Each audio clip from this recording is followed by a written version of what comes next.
Welcome to the Bible Book Club. Now, some of you have asked if you can give to the podcast, and for the first time ever, the answer is yes. Bible Book Club is officially a nonprofit, and you can give to it. So, what are you giving to? Well, we're rather simple in our structure. Heather, Buck, Haley, and I do this in our free time. That means all of your gifts will be used to reach new listeners. Currently, the podcast has grown by word of mouth and just $1,000 a month of personal funds used to reach new listeners through digital ads. But think about how much we could grow the podcast in 2025 if you gave and we doubled or tripled that monthly spend. Ponder the math and consider giving today so that we can reach more listeners like you. We will put the link to donate in the show notes. Thank you for listening and giving. This is the Bible Book Club, the book of First Chronicles. Welcome to the club.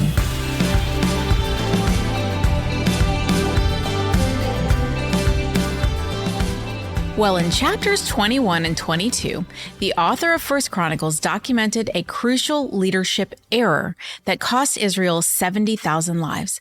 David ordered a census incited by Satan. David was curious about the size of his army and perhaps wanted to boast about it. Pride was the sin, and death was the consequence. A plague then descended on Israel, and guilt pierced David. But God was merciful and redeemed the hilltop where the angel of death stopped. The threshing floor where the grain was separated from the bad became the temple where God was no longer separated from man through atonement. And on the same hilltop, hundreds of years later, Jesus Christ paid the price for all atonement and ended that separation for all time through faith in him. All right, the chronicler is taking the exiles on a journey into their past so that they can have hope for their future. So far on that journey, David has united Israel under one king, conquered Jerusalem and made it the capital, defeated Israel's enemies and expanded their territory, moved the ark to Jerusalem, prepared to build the temple. And lastly, before passing the crown to his son, David is going to lay out plans for organized worship at the temple he can only dream of because he's not going to get to build it. Quite the resume. Yeah, he is. He does. This is the stuff of Moses, and this is why David is often compared to Moses. If you were with us in season 5 of Deuteronomy, you will recall that Moses had an outburst of instructions in the final 4 chapters of his life. Both of these men were passionate individuals with a gift for organizational brilliance. Neither could rest from their work until they had poured the vision for God's plan into the minds of those who were being prepared to take over. Moses passed the instructions to Joshua. David is going to pass his instructions to Solomon. Moses organized the tribes and judges. David's going to organize the military and administration. Moses organized the laws and the tabernacle, and David's going to organize the worship and the temple. For us, these chapters are going to offer a window into how things were done 3,000 years ago. David was a brilliant leader, and Israel was at the top of their game during this period because of it. David was not just a warrior or a psalmist, but also an organizational genius who created sophisticated administrative, religious, and military systems that would stabilize Israel for generations. David's leadership laid the groundwork that allowed Solomon to strengthen and grow Israel's economy. Scene 1. David moves from warrior to worship planner. At this point, the kingdom has been at peace for some time. The military is well established and the nation is secure. David is getting old, and his main concern is to ensure that their progress continues. He knows from firsthand experience that the future of Israel has nothing to do with the military and everything to do with Israel's faithfulness to God. David has learned through his observations of King Saul that spiritual weakness leads to physical attacks by the enemy on earth. God used Israel's enemies as faith builders. So David wisely transitions his focus from war to worship. And he is just as brilliant in his attack on organizing worship as he was in his attack on the enemies of Israel. Now, perhaps we should be just as wise to realize that we need to plan for the attack of our enemy, Satan, with an organized plan for worship. Spiritual weakness leads to satanic attack. The Apostle Paul challenges us to be prepared for this attack. Ephesians 6, starting in verse 10. Finally, be strong in the Lord and in his mighty power. Put on the full armor of God so that you can take your stand against the devil's schemes. For our struggle is not against flesh and blood, but against the rulers, against the authorities, against the powers of this dark world, and against the spiritual forces of evil in the heavenly realms. Therefore, put on the full armor of God, so that when the day of evil comes, you may be able to stand your ground. And after you've done everything to stand, stand firm then, with the belt of truth buckled around your waist, with the breastplate of righteousness in place, and with your feet fitted with the readiness that comes from the gospel of peace. In addition to all this, take up the shield of faith, with which you can extinguish all the flaming arrows of the evil one.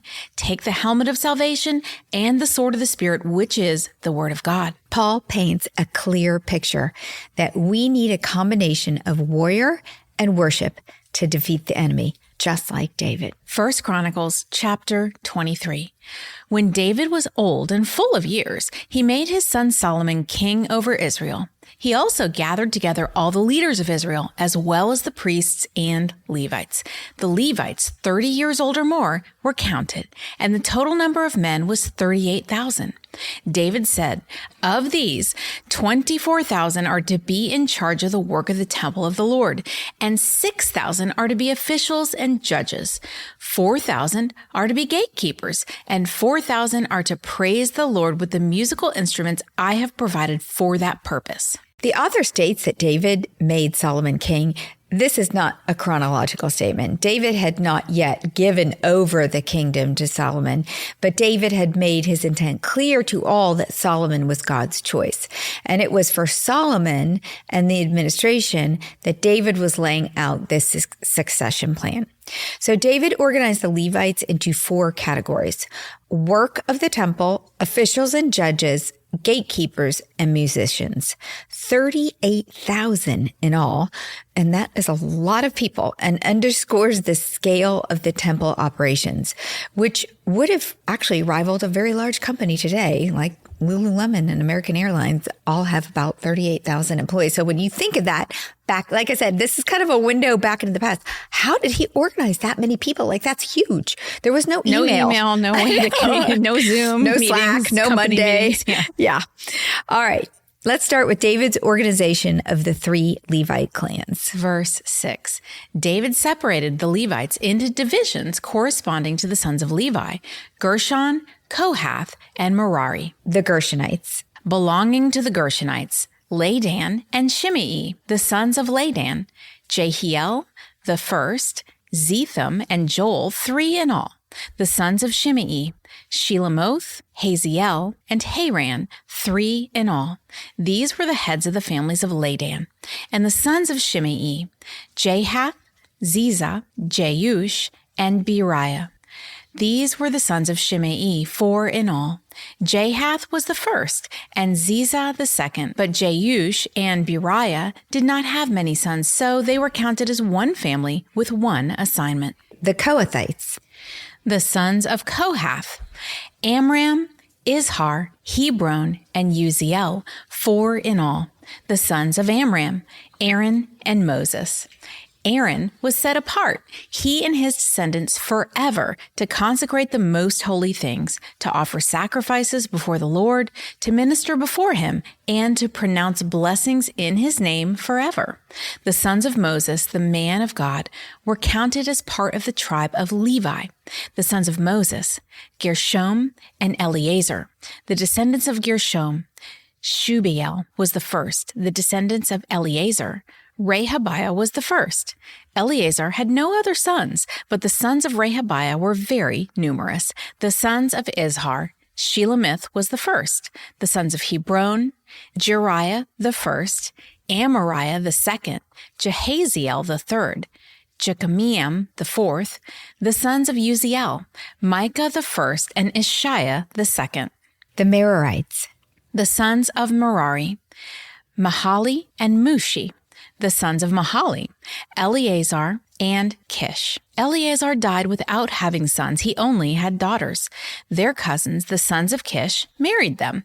The sons of Mushi, Mahali, Eder, and Jeremoth, 3 in all. These were the descendants of Levi by their families, the heads of the families, as they were registered under their names and counted individually, that is, the workers 20 years old or more who served in the temple of the Lord. For David had said, "Since the Lord, the God of Israel, has granted rest to his people and has come to dwell in Jerusalem forever, the Levites no longer need to carry the tabernacle or any of the articles used in its service." According to the last instructions of David, the Levites were counted from those 20 years old or more. The duty of the Levites was to help Aaron's descendants in the service of the temple of the Lord, to be in charge of the courtyards, the side rooms, the purifications of all sacred things, and the performance of other duties at the house of God. They were in charge of the bread set out on the table, the special flour for the grain offerings, the thin loaves made without yeast, the baking and the mixing, and all the measurements of quantity and size. They were also to stand every morning to thank and praise the Lord. They were to do the same thing in the evening, and whenever burnt offerings were presented to the Lord on Sabbaths, at the new moon feasts, and at the appointed festivals. They were to serve before the Lord regularly in the proper number and in the way prescribed for them. And so the Levites carried out their responsibilities for the tent of meeting, for the holy place, and under their relatives, the descendants of Aaron, for the service of the temple of the Lord. So David changes the roles of the whole Levite tribe. He moves them from working on the tabernacle, because it doesn't need to move anymore, to temple workers. Their duty is to help Aaron's descendants, the priests. Now, to increase the temple workforce, David lowered the age requirement for service from the original 30 years set by Moses to 20 years. Now that David has provided an overview of the Levites' role changes, he becomes very specific in his division of personnel. These lists feel like the genealogies we have already covered, but they're not. These are the rosters of those who were alive at the time and were tasked with doing the work. So it wasn't like a list of the history of all the people. He's actually naming the people that are going to be working. And the most important group was addressed first, David's organization of the priests. Recall that all priests are Levites, but not all Levites are priests. The priests were descendants of Aaron. Aaron was from the Kohathite clan of Levites, so the priests are a special line from within the Kohathite clan. Got it. Chapter 24. These were the divisions of the descendants of Aaron.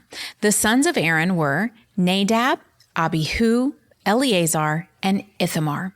But Nadab and Abihu died before their father did, and they had no sons. So Eleazar and Ithamar served as the priests, with the help of Zadok, a descendant of Eleazar, and Ahimelech, a descendant of Ithamar. David separated them into divisions for their appointed order of ministering. A larger number of leaders were found among Eleazar's descendants than among Ithamar's, and they were divided accordingly: 16 heads of families from Eleazar's descendants and 8 heads of families from Ithamar's descendants. They divided them impartially by casting lots, for there were officials of the sanctuary and officials of God among the descendants of both Eleazar and Ithamar. The scribe Shemaiah, son of Nathaniel, a Levite, recorded their names in the presence of the king and of the officials. Zadok the priest, Ahimelech, son of Abiathar, and the heads of families of the priests and the Levites, one family being taken from Eleazar and one from Ithamar.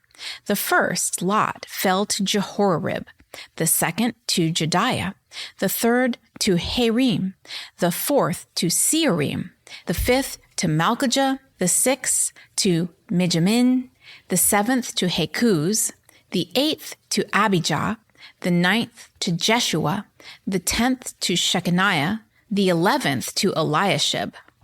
the 12th to Jachim, the 13th to Huppah, the 14th to Jeshibeab, the 15th to Bilgah, the 16th to Immer, the 17th to Hezir, the 18th to Hephaziz, the 19th to Pethahiah, the 20th to Jehezekel, the 21st to Jachin, the 22nd to Gemul, the 23rd to Deliah, and the 24th to Maaziah.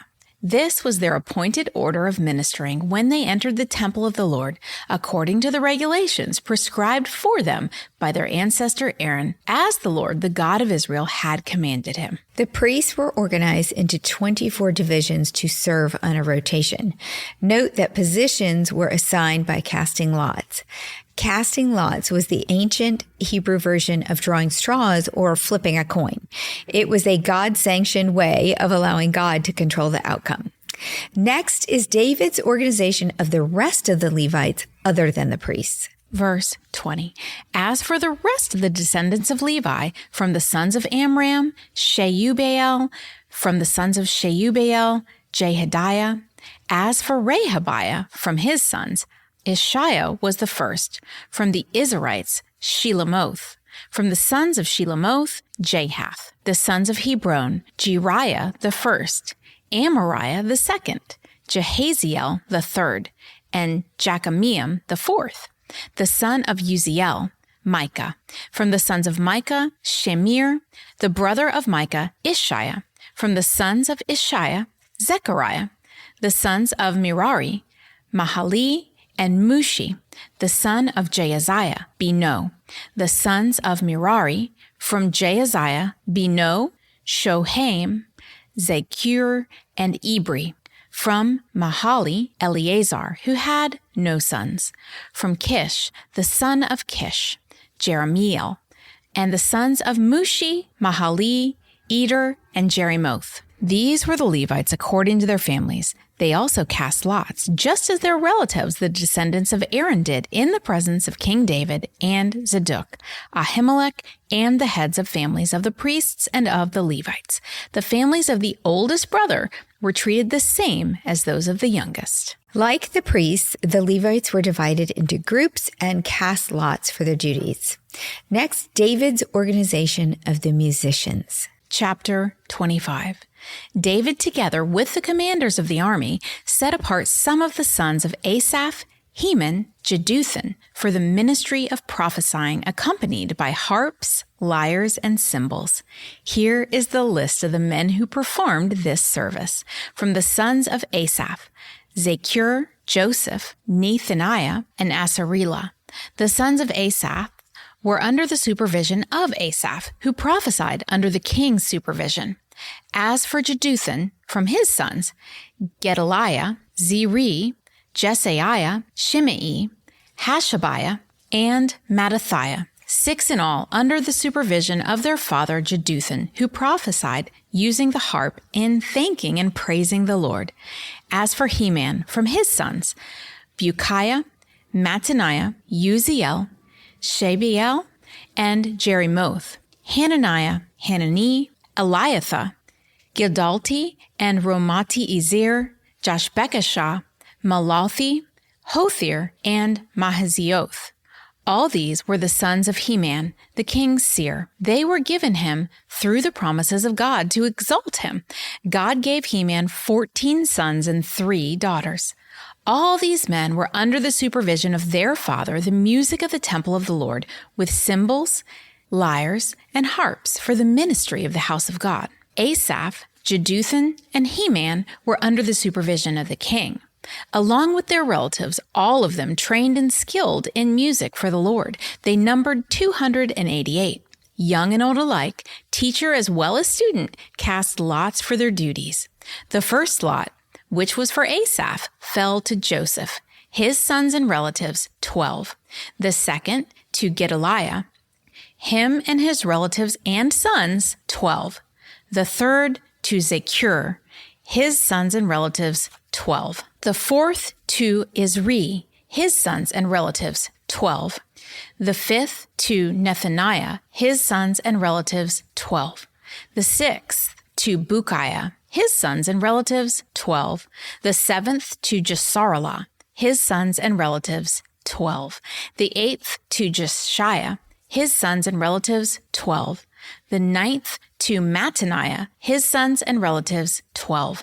The 10th to Shimei, his sons and relatives, 12. The 11th to Azareel, his sons and relatives, 12. The 12th to Hashabiah, his sons and relatives, 12. The 13th to Shubael, his sons and relatives, 12. The 14th to Mattathiah, his sons and relatives, 12. The 15th to Jerimoth, his sons and relatives, 12. The 16th to Hananiah, his sons and relatives, 12. The 17th to Joshbekashah, his sons and relatives, 12.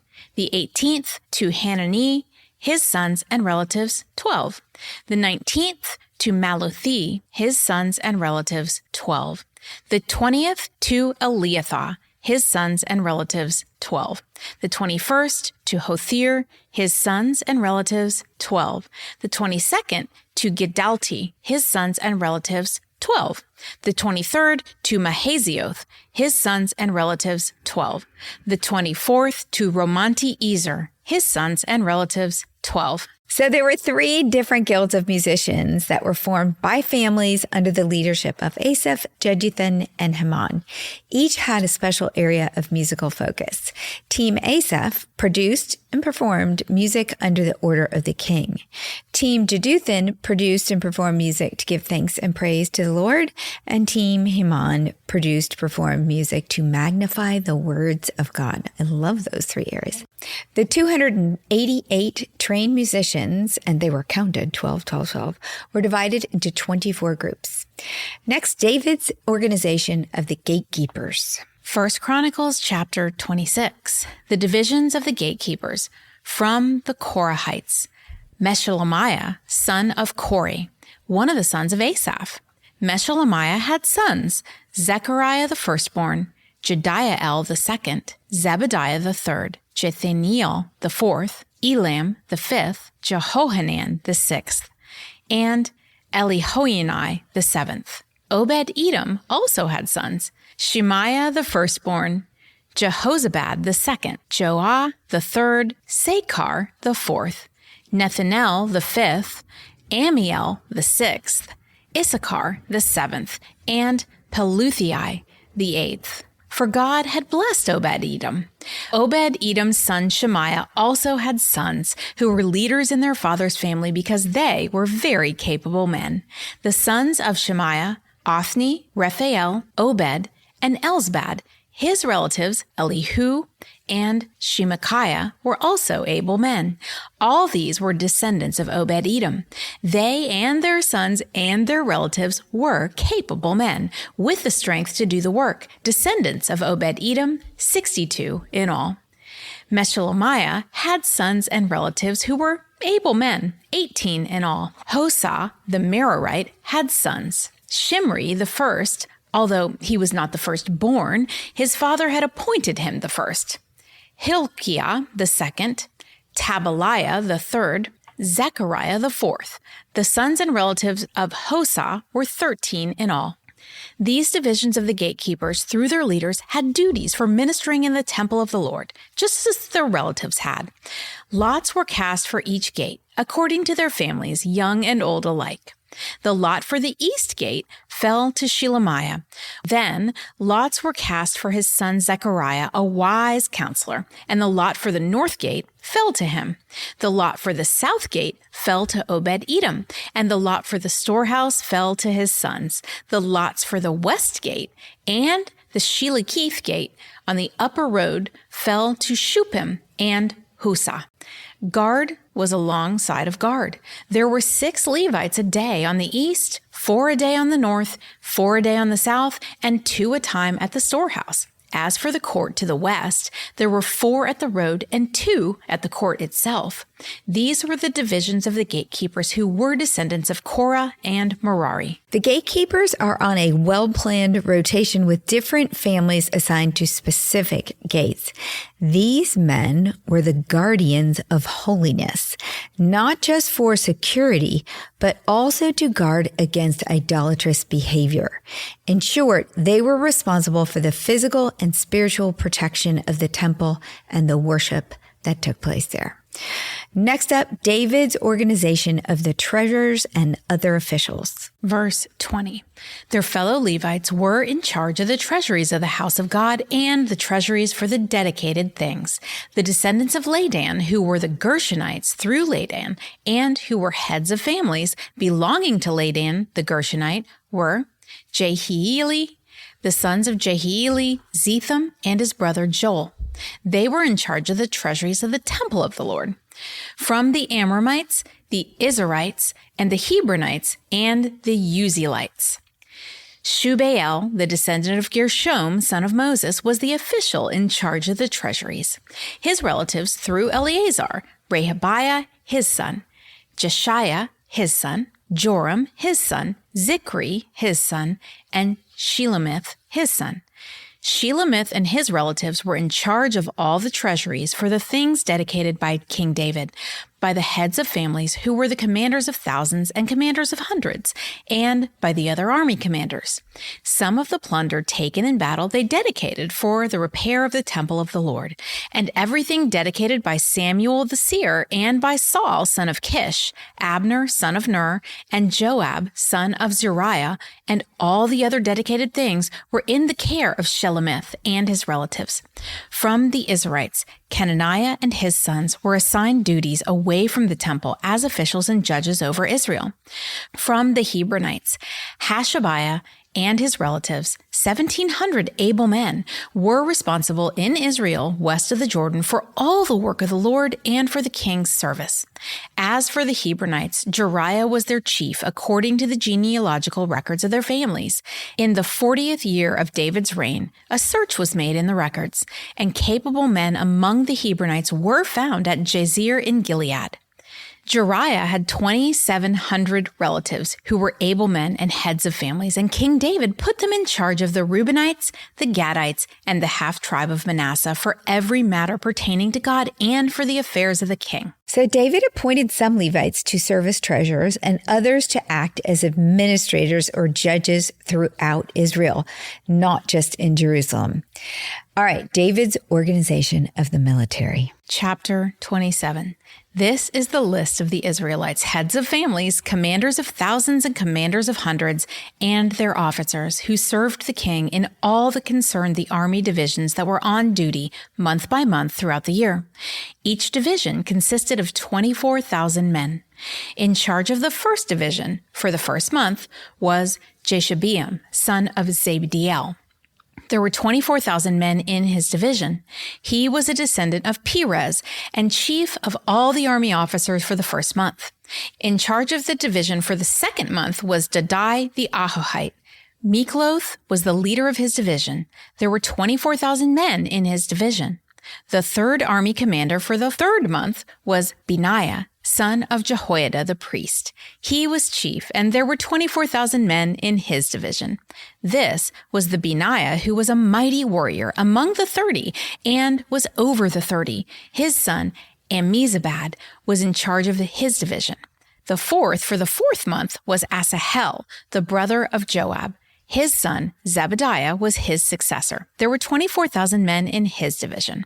The fifth for the fifth month was the commander, Shamuth the Izrahite. There were 24,000 men in his division. The sixth for the sixth month was Ira, son of Ikesh the Tekoite. There were 24,000 men in his division. The seventh for the seventh month was Helez the Pelonite, an Ephraimite. There were 24,000 men in his division. The eighth for the eighth month was Sibbecai the Hushathite, a Zerahite. There were 24,000 men in his division. The ninth for the ninth month was Abiezer the Anathothite, a Benjamite. There were 24,000 men in his division. The 10th for the 10th month was Maharai the Netophathite, a Zerahite. There were 24,000 men in his division. The 11th for the 11th month was Benaiah the Perithonite, an Ephraimite. There were 24,000 men in his division. The 12th for the 12th month was Heldai, the Netophathite, from the family of Othniel. There were 24,000 men in his division. David created a brilliant military structure in which each division of 24,000 men served for only 1 month a year. This system maintained the army without burdening the families through extended military service. And it also ensured that all the men received regular training and that all Israel would be prepared to fight if necessary, because every month they went back and served. So it kept them all in shape. Okay, David's organization of the leaders of tribes. Verse 16, the leaders of the tribes of Israel. Over the Reubenites, Eleazar, son of Zichri. Over the Simeonites, Shephatiah, son of Maacah. Over Levi, Hashabiah, son of Kemuel. Over Aaron, Zadok. Over Judah, Elihu, a brother of David. Over Issachar, Omri, son of Michael. Over Zebulun, Ishmaiah, son of Obadiah. Over Naphtali, Jerimoth, son of Azriel. Over the Ephraimites, Hoshea, son of Azaziah. Over half the tribe of Manasseh, Joel, son of Pedaiah. Over the half-tribe of Manasseh in Gilead, Iddo, son of Zechariah. Over Benjamin, Jasiel, son of Abner. Over Dan, Azariel, son of Jeroham. These were the leaders of the tribes of Israel. David did not take the number of men 20 years old or less, because the Lord had promised to make Israel as numerous as the stars in the sky. Joab, son of Zeruiah, began to count the men, but did not finish. God's wrath came on Israel on account of his numbering, and the number was not entered in the book of the annals of the King David. David listed the leaders of each tribe, but not the numbers from the census that led to the plague that he had been counting. He stopped that and he learned his lesson. He learned to trust God's promise that Israel would be as numerous as the stars without proof of account. Okay, our last group. And if you've made it this far without bailing on us, you give yourself a pat on the back because that was a lot of names, but I wanted to get these 4 chapters in so we could move on to the end of David. All right, next, David's organization of the king's overseers. Verse 25, Asmaveth, son of Adiel, was in charge of the royal storehouses. Jonathan, son of Uzziah, was in charge of the storehouses in the outlying districts, in the towns, the villages, and the watchtowers. Ezri, son of Caleb, was in charge of the workers who farmed the land. Shimei, the Rathomite, was in charge of the vineyards. Zabdi, the Siphomite, was in charge of the produce of the vineyards for the wine vats. Baal-Hanan, the Gederite, was in charge of the olive and sycamore fig trees in the western foothills. Joash was in charge of the supplies of olive oil. Shitrai, the Saronite, was in charge of the herds grazing in Sharon. Shaphat, son of Adlai, was in charge of the herds in the valleys. Obil, the Ishmaelite, was in charge of the camels. Jehadiah, the Meronothite, was in charge of the donkeys. Jaziz, the Hagrite, was in charge of the flocks. All these were the officials in charge of King David's property. Jonathan, David's uncle, was a counselor, a man of insight, and a scribe. Jehiel, son of Hachmoni, took care of the king's sons. Ahithophel was the king's counselor. Hushai, the Archite, was the king's confidant. Ahithophel was succeeded by Jehoiada, son of Benaiah, and by Abiathar. Joab was the commander of the royal army. So after making it through all that detail, it's easy to see that David's leadership went way beyond just war and worship.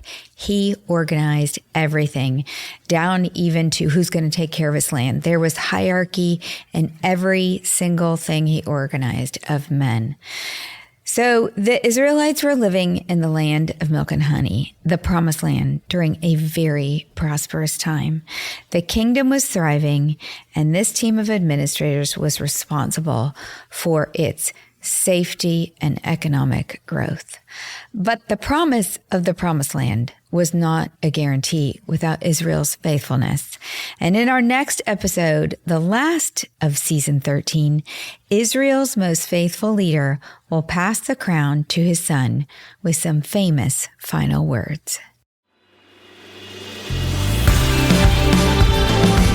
We've got merch. Great news! Bible Book Club sweatshirts are here, and they're only available while supplies last. So if you want to snag yours, go to BibleBookClubPodcast.com/store. They're only going to be available while supplies last, so hurry and get yours. And if you're enjoying the Bible Book Club, why don't you share it? And then you and all your friends can listen and discuss. New episodes drop every Monday.